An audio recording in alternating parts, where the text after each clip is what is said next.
As the number of the coronavirus cases continue to grow, the consideration of deploying the military to enforce the lockdown is now on the table for further consideration by the Nigerian government. Well, joining us now is retired Flight Lieutenant Terry AJOBENA, who served in the Nigerian Air Force as a military intelligence officer for over 12 years, a security consultant and resource person with over 30 years' experience. He's currently the Chief Executive Officer of AvantGuard Security Solutions Limited and Chairman, Dalemonte Group. Good morning. Thank you so much for joining us on the morning show. Good morning. Thank you for having me. Begin by asking you because if you take a copy of this morning, you can see that the Nigerian Army is already denying plans to enforce nationwide lockdown. But we did see that report, we saw that memo. Do you think it is pertinent at this time to drag in the Nigerian Army to curb the spread of coronavirus as the cases increase? Well, the first thing we need to take cognizance of is this is a very novel situation we are faced with. The military usually has deployment arrangements for different kinds of scenarios, but the truth is that we've never had anything close to this. And as you've seen in international news, there are a lot of countries that are still trying to figure out how to cope with this. Now, for the military, in our case, it may be too early for us to be talking about some kind of military deployment. However, from a strategic standpoint, there is definitely a need to begin to consider what the options are. At some point, there may be a need for that, for some kind of deployment. But again, we have a commander-in-chief, and he will make that call when necessary. A lot of people would have thought that a military deployment should probably be in a humanitarian role. I was checking a video that came out of Serbia the other day. Military officers were the ones carrying the beds in the isolation centers, putting the beds in, and ensuring that people are at peace with themselves in those centers. And that's the report we're seeing all around the world. In a country where there's sort of like a frictious relationship between the military and the people, is that not what we should see the military doing now rather than enforcing a ban? So many things that, so many roles that the military can play in a time like this. As you're aware, the military has highly trained officers, personnel in the area of medicine, in the area of logistics, and all of these will have some role to play going forward. Now, from what you've said, yes, there's clearly a humanitarian role that the military can play. Already we are hearing that the Air Force is airlifting medical supplies and delivering to different states. So we're going to see some of these things. Now, like I said, a lot of it is going to have to depend on the commander-in-chief. He's the one that will determine to what extent he wants to deploy the armed forces as this whole thing unfolds. So I think we would wait. We'll just have to keep waiting to see how this all plays out. But I would like to know what your professional advice would be. And in Iran, currently, we're seeing the military and firefighters decontaminating the city. In South Korea, we're seeing the same thing. In Italy, the army trucks are used to convey the dead. So there are different roles, like you have said. But what would be your professional advice to the commander-in-chief? Should the military be drafted now? And if they do have to be drafted, what role should they be playing in this peculiar society of ours, Nigeria? Well, at this point, we need to examine where we are with this crisis. Do we need the level of deployment that we may be seeing in places like Iran at this point? I wouldn't think so. But like I said, we need to evaluate this from a strategic standpoint. There may come a time where you will need to see that level of enforcement coming. And again, we don't know where all of this is going. But I can imagine that if we keep having the kind of economic hits that the world is taking, who knows what can happen in terms of how socially this whole thing unfolds. I would say this, that leadership at this point for the military needs to be clear, because from what I have seen, there don't seem to be that clarity in what the armed forces or what the military should be doing at this point. As far as I'm aware, what the military is doing is your typical aviation practice of fitting your own mask before helping the person by your side. So the military is trying to make sure that they keep their personnel sterile at this point. But we need to see a bit more conversation on this. We should be forecasting at this point and trying to see where all of this, or what are the things that could happen in the course of this whole crisis. And based on that, we'll figure out how we can deploy our military. Like we've said, there is no template for this. This is new. The world is having to make it all up as we go on. So I'm sure that we can do this. Our military are trained on strategy. So it shouldn't be a problem for us to fashion out some way of coping with this, and I mean this from a military standpoint. Right, but you said something, and I want to get some level of clarity as regards that. You said that maybe this might not be the time yet when you look at what is prevalent as regards the case. But if you cast your mind back, Spain, Italy, and a couple of other countries, this time about a month ago, had 30 cases. But 30 cases have snowballed into thousands, about 80,000 or thereabout now.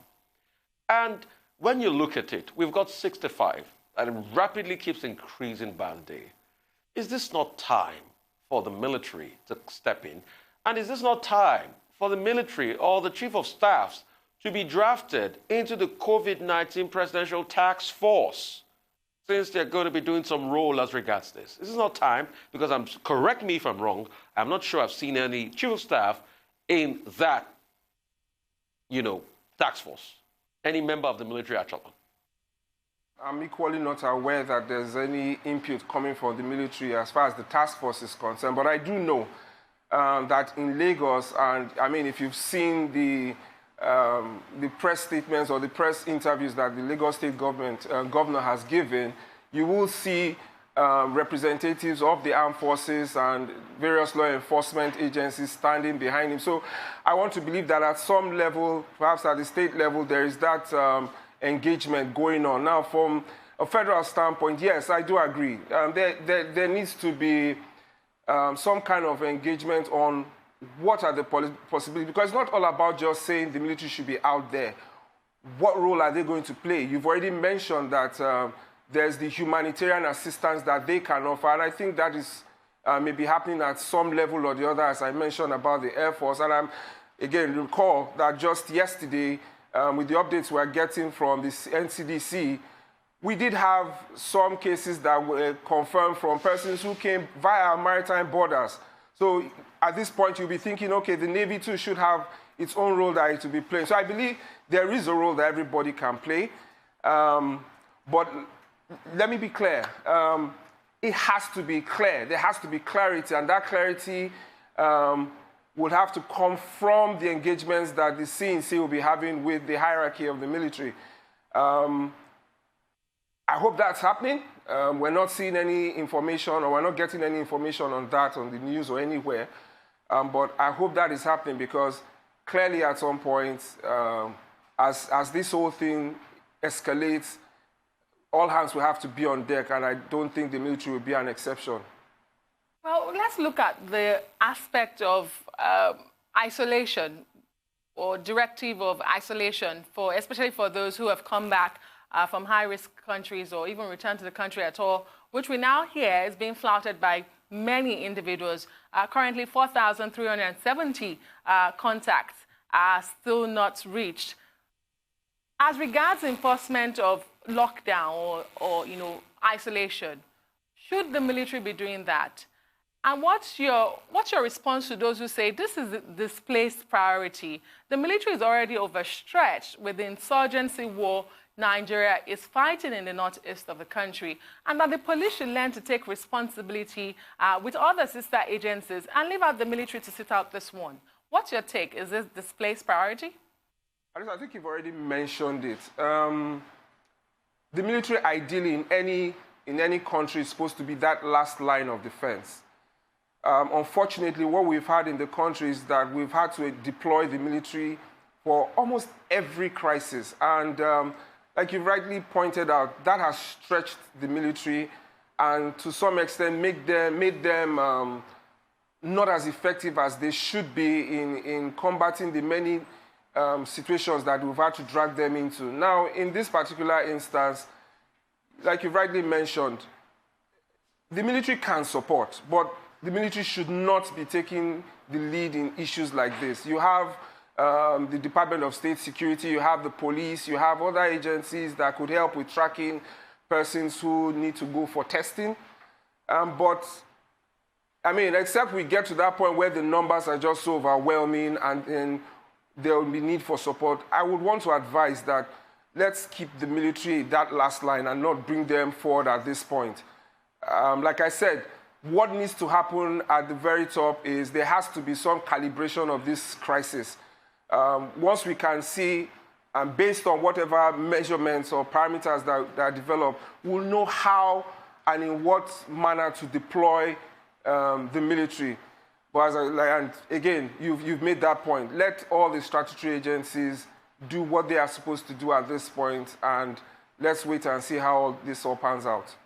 Correct me if I'm wrong in most of these assertions I'll be making. Do we even have the capacity as regards, the military and the police? The standing strength of the police, 350, military, 120. That's less than 500,000. If you put the Air Force and other bodies into it, do we have about 1.5 million standing personnel that can be deployed? Do we have the capacity?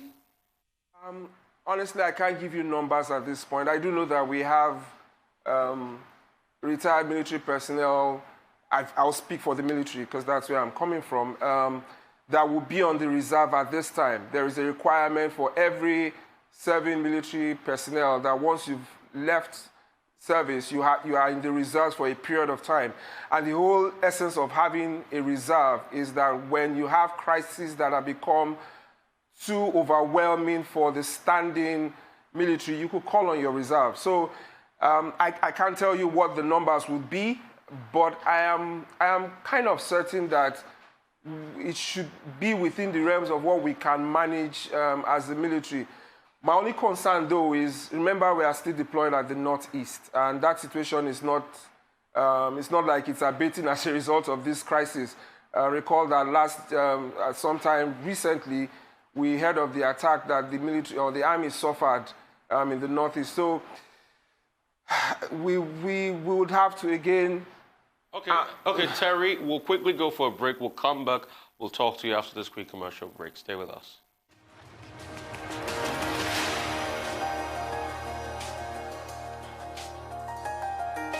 Welcome back to the Morning Show here on Arise News. We still have with us retired Flight Lieutenant Terry AJOBENA.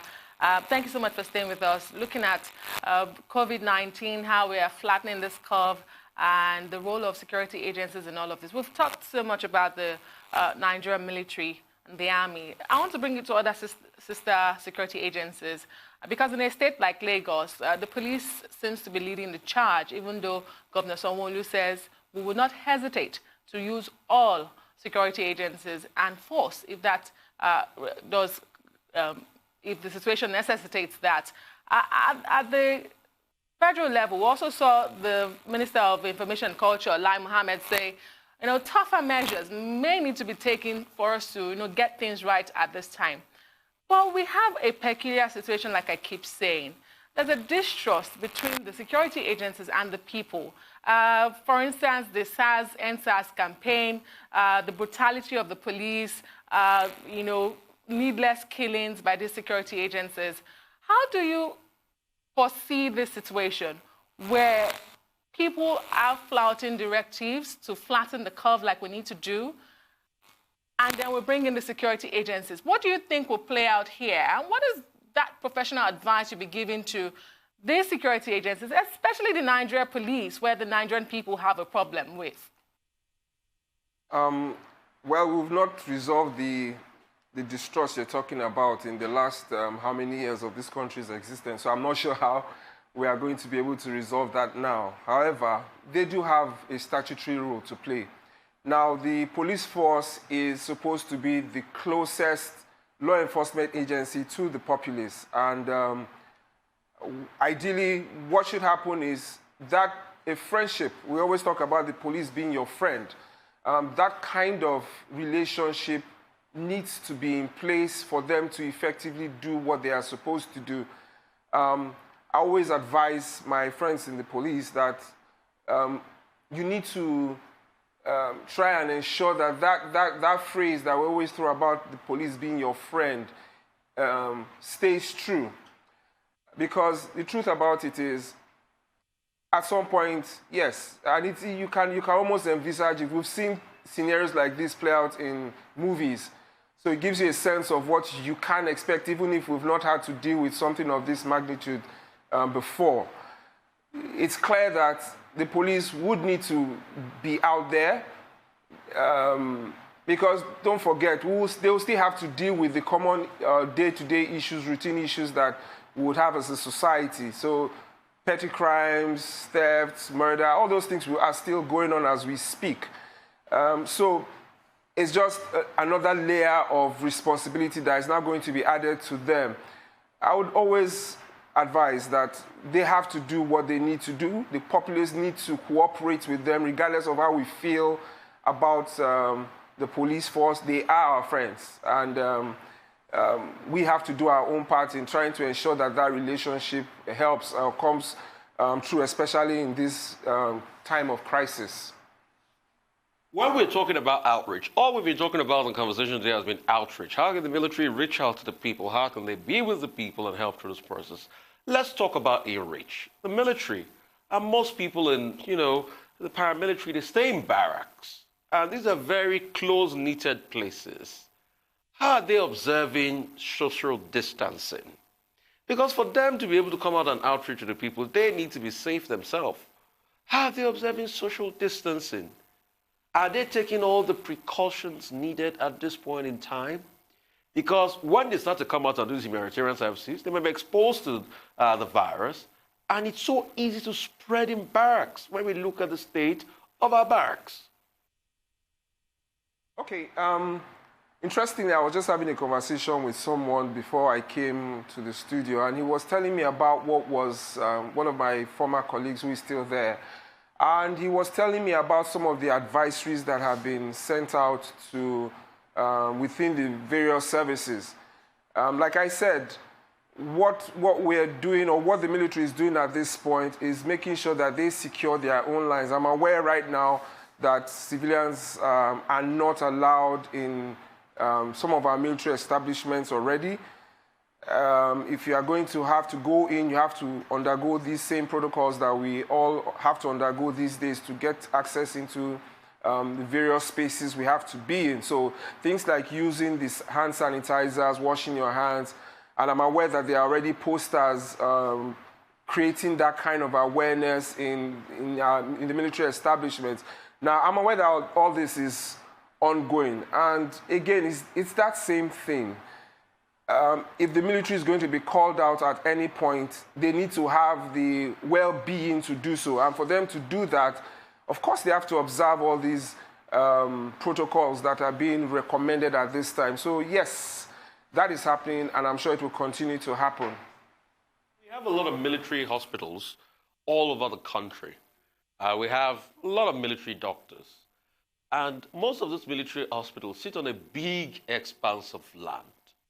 Is it something that probably the military might be thinking about to set up, isolation camps around these hospitals and the likes? Because it's anything we can get now as regards isolation camps. It is getting to that point. We need to prepare. We don't expect the worst, but we need to prepare for the worst. What do you say about that? Again, we are part of society. The armed forces, the military is part of the society. So if there's a problem, of course, I'm almost certain that the military will make available its facilities, its competence, its skills, and whatever is needed or whatever is required to be able to contain or deal with, address this crisis. I know that, I'm sure, if those conversations are happening, and I want to believe they are already happening, those are some of the things that the military will be bringing to the table to say, look, we have the capacity to do X, Y, Z. we know what we have, and we know the extent to which we can support ongoing efforts in trying to manage this problem. So yes, I'm sure things like that would come to bear. Terry AJOBENA, you're a retired flight lieutenant. You've talked about the Navy, reports of the Navy already airlifting medical equipment and supplies. But do we have the capacity, for instance, to decontaminate society, communities, fighting from the air power, if you understand what I mean? And secondly, yes, you've said that the military, the army does need that go from the sea, but you have been in this for longer. Tell me, what is the practice, what is the drill for the regular Nigerian army personnel? Are they prepared for pandemics such as the COVID-19? I know we have seen a couple of pandemics, but do they prepare for things like this? Is it a regular regimen you do in the military? Well, if you recall, I said this when we started this interview. As far as I'm aware, we don't have a protocol for pandemics of this nature. But the good thing about it is one advantage the military has always had whenever they are called upon is that ability to adapt and to quickly re-roll. We like to use that word in the Air Force. We can adapt platforms to do many different things. And I'm almost certain that if that is required at some point, the Air Force has quite a cache of platforms that can be deployed to, if it's about this. To be honest, it's been a while I've been there. I'm not too sure what the platforms are now, but there's a level of adaptability that the Air Force and I'm sure all the other armed services, the Navy and the Army, can bring to bear. Again, I like that we are beginning to look at the wider spectrum of possibilities on how we can deploy the armed forces, and this is good.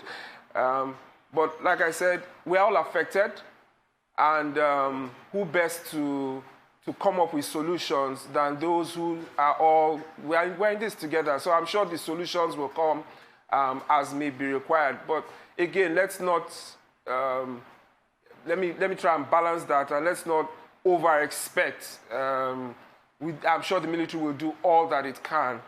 But again, we have limitations, and we may see some of those limitations in handling this, but I'm almost certain, I'm confident, in fact, that in the end, we will be able to do a lot to manage this crisis.